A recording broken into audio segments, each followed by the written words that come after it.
Olá, turma! Vamos iniciar o nosso curso de raciocínio lógico. É um curso que vai visar você ter uma melhor destreza em relação à disciplina de matemática também, assim como estatística financeira.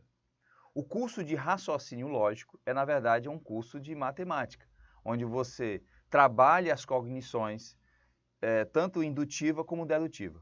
Bom, vamos entender o seguinte, quando você fala em raciocínio lógico, você pensa assim, eu vou fazer um curso de raciocínio lógico porque eu vou aprender a raciocinar logicamente. Não é esse o pensamento. Você já sabe raciocinar. O que nós temos que aprender num curso como esse é exatamente os trâmites, ou seja, como eu devo proceder, como eu devo iniciar uma conjectura, algo parecido. É isso que nós temos que aprender. Então, inicialmente, a gente estuda a lógica proposicional, porque existe a lógica proposicional, a lógica dos predicados, existe também a lógica dedutiva e indutiva. Elas são relacionadas também como eu havia falado, né? Geometria, matemática financeira, estatística, tudo faz parte do raciocínio lógico, tá? Então, quando você faz um concurso e aparece lá no edital raciocínio lógico, não pense que é simplesmente a lógica proposicional. Não pense que simplesmente você vai estudar tabelas verdades, negação, diagramas, argumentação lógica. Não. Raciocínio lógico ele pode abranger tudo, dentre trigonometria, geometria, estatística, financeira, matemática básica. Está tudo incluído aí nesse meio, tá? Então você tem que dar uma olhada no conteúdo programático para depois certificar do que tem que estudar. Porque tem aluno, por exemplo, que vai fazer um curso de lógica, o que ele faz? Ele compra já uma apostila de lógica proposicional, sendo que na prova não tem nada disso. Porque você pode encontrar uma prova de lógica que não tem lógica proposicional. Raro, mas porque a maioria tem, né? Mas é raro, mas pode acontecer sim, tá? Então, nesse curso de lógica que nós vamos ter agora, é um curso de forma geral. É aquilo que você precisa saber de mais importante, tá? Porque aí a gente já se prepara e vai desmistificando alguma informação que você pensa errado, que você raciocina de forma errada, e aí vamos já iniciar, tá? Então, vamos começar então, vamos iniciar falando dos princípios lógicos. O que são os princípios lógicos? Olha, existem vários princípios, não só esses, né, mas existem vários outros princípios. Mas os mais comuns a ser utilizados são exatamente 3 princípios, tá? Vamos identificar quem são esses 3 princípios. Então vamos lá, olha. Toda proposição deve obedecer aos princípios básicos seguintes. O primeiro princípio é o princípio da identidade. O que é o princípio da identidade? Uma proposição verdadeira é verdadeira. Uma proposição falsa é falsa. Isso chama-se princípio da identidade. Por exemplo, pessoal, olha só. Se eu disser para você que A é igual a B, então, da mesma forma, o B é igual a A. Então, eu posso dizer que aqui é um A, é um B, e aqui é um A. Não, porque se o A é igual a B, o A é um B e o B é um A.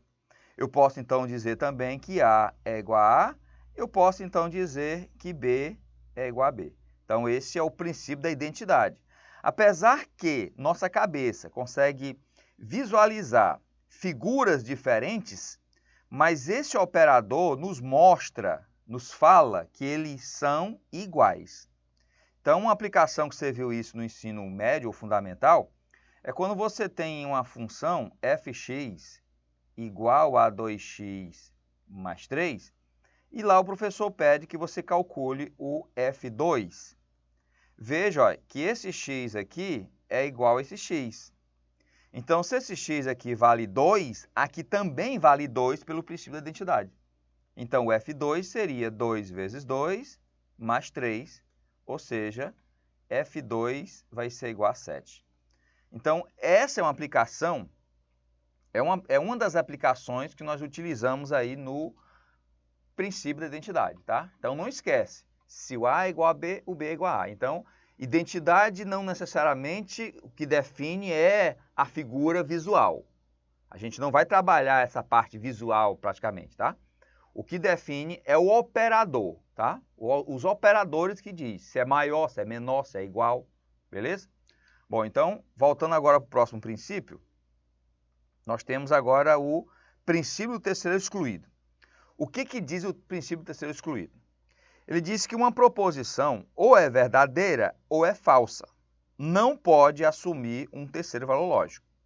Então, a gente tem essa informação muito importante, que é o princípio do terceiro excluído, tá? Ó, que, na verdade, é o quê? Toda proposição. Você vê que eu estou falando aqui de proposições, né? Ainda não defini o que é uma proposição, mas falando para vocês o que é proposição, é uma frase que tenha sujeito, predicado e verbo, ou seja, que tenha sentido. É uma frase que você pode atribuir um valor lógico, que eu irei falar já já o que é o valor lógico. Os valores lógicos é o verdade e o falso. É o 1 e o 0. Né? Aquele lá que você vê o 1 e o 0 é o 1 de verdade e o 0 de falso. Bom, pessoal, então, o princípio terceiro excluído, ele fala o quê? Que toda proposição que você avalia, ela só tem duas situações. Ou ela é verdadeira ou ela é falsa. Não existe um terceiro valor lógico. O terceiro é excluído. Então, isso é que fala do princípio do terceiro excluído. Bom, vejamos agora o terceiro princípio. Nós temos o princípio da não contradição. Ele diz que uma proposição não pode ser verdadeira ou falsa ao mesmo tempo. Esse é o princípio da não contradição. Então, quer dizer que, se for verdade que você está em casa assistindo esta aula, então é falso que você está no shopping. E se for verdade que você está no shopping, então é falso que você está em casa assistindo aula. Não pode ser verdade que você está assistindo aula e verdade que você está no shopping. Ah, professor, mas eu posso estar assistindo aula no shopping. Tá, né? Aí o enunciado teria que ser de forma completa, mostrando que você está no shopping se divertindo e não assistindo aula, tá? Mas entenda que você não pode estar dentro de uma sala e fora dela ao mesmo tempo, tá? Se a gente for colocar isso como situação visual, seria mais ou menos assim, ó. Imagina que aqui dentro tem valores verdadeiros. Portanto, aqui fora tem valor falso. Então, veja que eu só tenho duas opções, tá? Ou eu estou dentro ou eu estou fora. Não tem uma outra situação. Ah, pessoal, se eu estiver aqui, lá distante, continua fora, ou seja, falso. Então, só tem duas situações só. Então, isso nos remete aí o terceiro excluído. E notem que, se você estiver aqui dentro, quer dizer que você não está lá fora. Se você estiver aqui fora, quer dizer que você não está aqui dentro. Não pode você estar dentro e fora ao mesmo tempo. Essa linha, ela é imaginária, ela não é uma limitada, tá? Ela não pode você estar em cima da linha. Perfeito?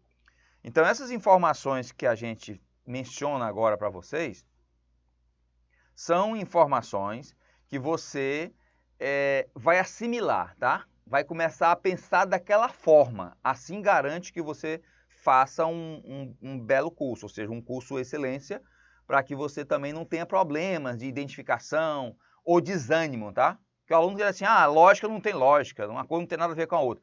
É porque você se atenta muito ao texto da questão. Você tem que se atentar à estrutura da questão e não o texto, ok? Então, vamos lá.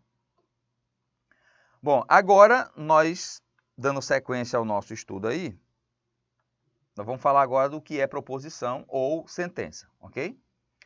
Bom, proposição é todo encadeamento de termos, palavras ou símbolos que expressa um pensamento de sentido completo, cabível de ser julgado, valorado em verdadeiro ou falso. Dentro deste conceito, toda afirmação é uma proposição.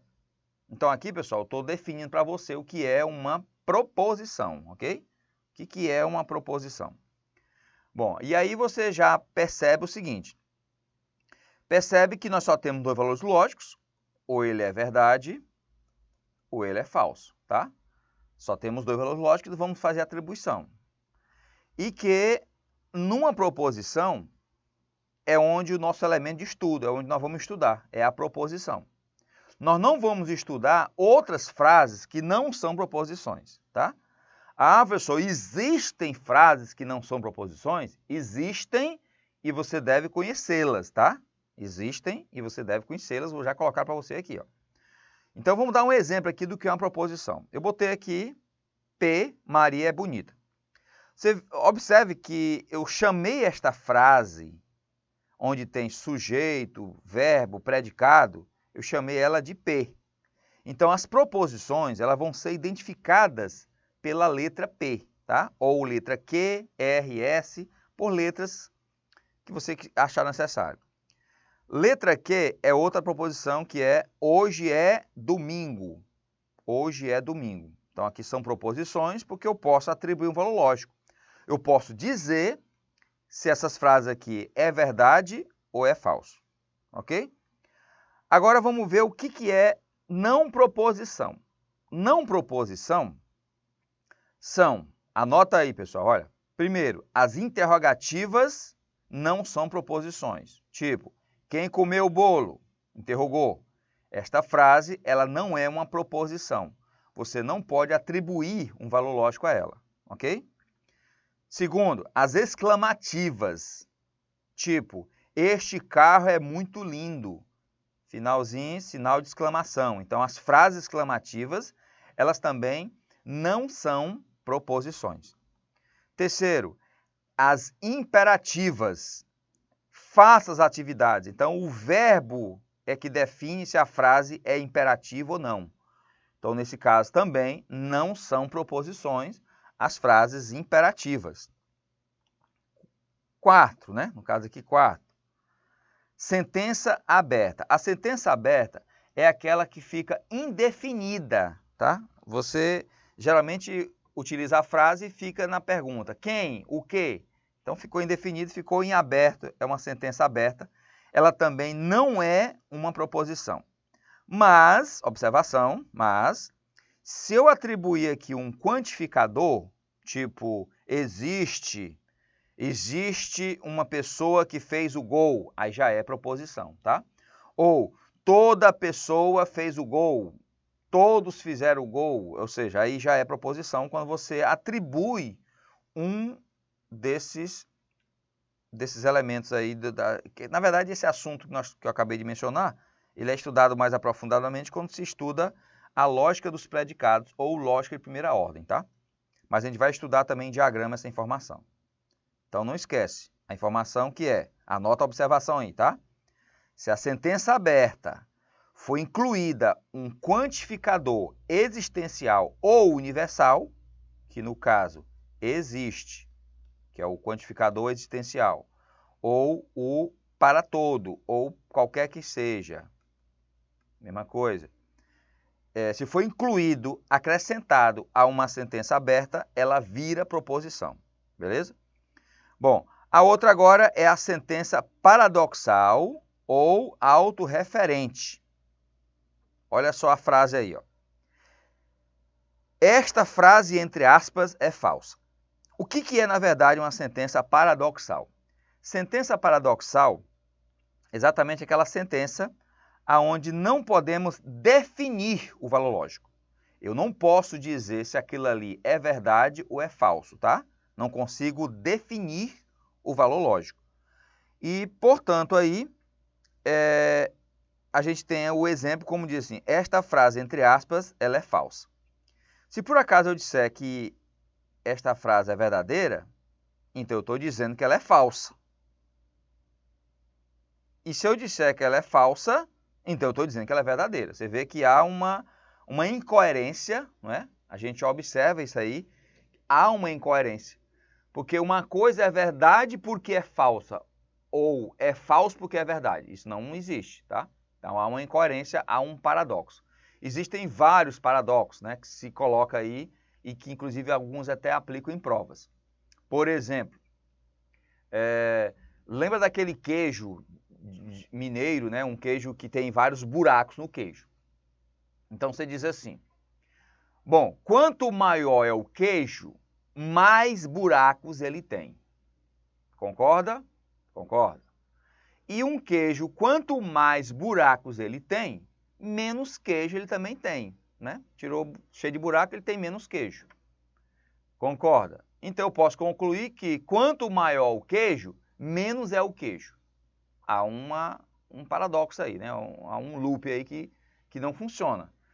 E existem outros paradoxos também, como aquele do nariz do Pinóquio, né? Ou seja, o Pinóquio não pode falar, o meu nariz vai crescer. Ele não pode falar isso, porque se ele falar verdade, o nariz cresce. Mas se o nariz crescer é porque foi mentira. E aí há um turbilhão na cabeça da pessoa quando aparece um paradoxo, tá? Existem vários paradoxos bem interessantes. Se quiser dar uma pesquisada, uma leitura, é bem interessante. Bom, e voltando aqui, nós temos então agora falar de negações de proposições simples, tá? Eu coloquei já um quadro aqui onde vai mostrar alguns operadores onde a gente vai negar. Mas antes, fique atento a essa palavrazinha bem aqui, ó. Negação, na verdade, é contraditório, tá? Negação não é contrário, é contraditório.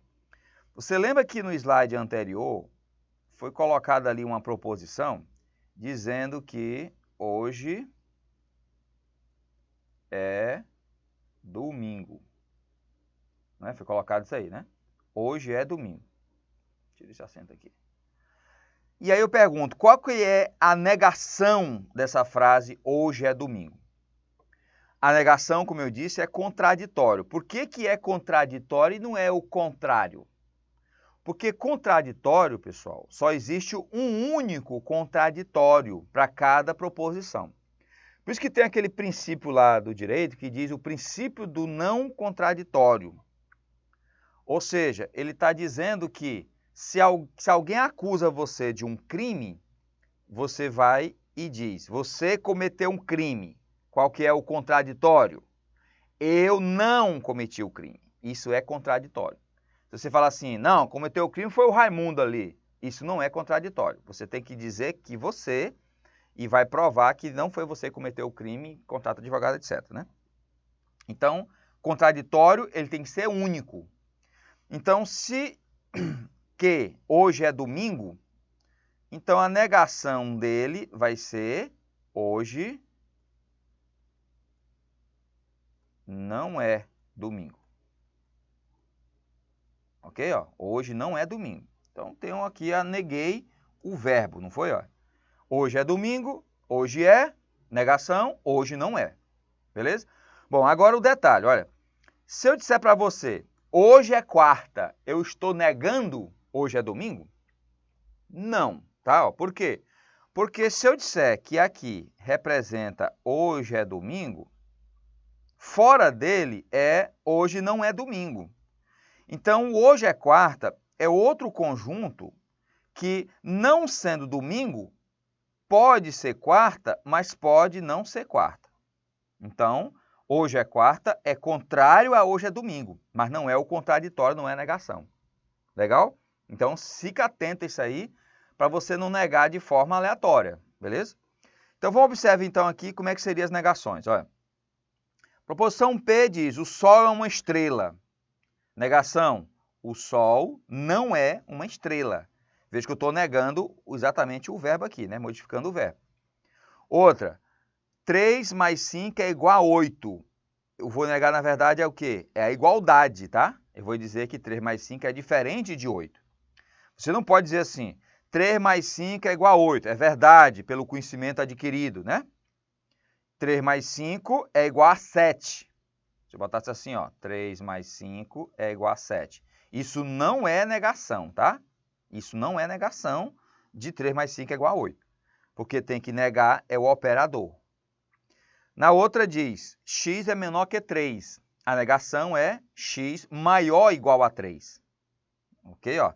Então, a negação de uma desigualdade aberta é uma desigualdade fechada e invertendo. Outra, os pássaros são carnívoros. A negação é os pássaros não são carnívoros. O mar é grande. A negação é o mar não é grande. E observa que, se você tem uma proposição P, né, a negação é não P. Beleza?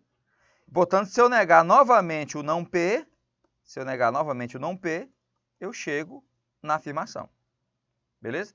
Então, pessoal, a gente pode perceber que se eu negar pá vezes, se eu negar aqui pá vezes, você volta onde está, tá? Negou, negou, negou, negou. Bom, essas informações, elas aparecem em algumas questões para confundir a nossa cabeça. Algumas questões vão aparecer isso aí. Mas quanto mais questões vocês fizerem, mais vocês vão assimilando e identificando as armadilhas que aparecem em algumas questões de lógica. Beleza? Então, próxima aula a gente continua falando ainda sobre esse assunto. Um abraço, até a próxima.